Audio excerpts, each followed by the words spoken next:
সামাজিক যোগাযোগ মাধ্যমে অন্যের ওপর হিংসা ছড়ালে সেই হিংসা যে কতটা নির্মমভাবে নিজের ঘরে ফিরে আসতে পারে তারই এক উজ্জ্বল উদাহরণ তৈরি হলো ওমান উপকূলে। সম্প্রতি মধ্যপ্রাচ্যের চলমান উত্তেজনার জেরে ওমান সাগরে একটি বাণিজ্যিক জাহাজে মার্কিন ক্ষেপণাস্ত্র হামলায় ৩ জন নিহত হন। এদের মধ্যে একজন ভারতীয় তরুণ নাবিক আদিত্য শর্মা। কিন্তু এই ট্র্যাজেডি এখন এক ভিন্ন রূপ নিয়েছে। নিহত আদিত্যের বাবা রাজেশ শর্মা কিছুদিন আগেই এক্স হ্যান্ডেলে লিখেছিলেন, ইসরায়েলের উচিত পুরো গাজা থেকে মুসলমানদের তাড়িয়ে এলাকাটি দখল করা। অথচ যখন আজ মার্কিন হামলায় নিজের একমাত্র সন্তানকে হারালেন, তখন তিনি একে যুদ্ধাপরাধ বলে বিচার চাচ্ছেন।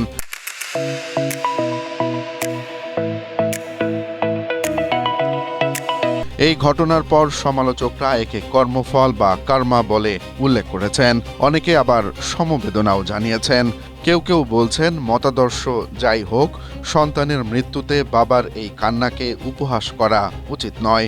যদিও দূর থেকে যুদ্ধে ইসরায়েলের পক্ষে সাফাই গাওয়ার পর নিজের পুত্রের এই নির্মম পরিণতি এখন বিশ্বজুড়ে এক বড় নৈতিক প্রশ্ন তুলে ধরেছে।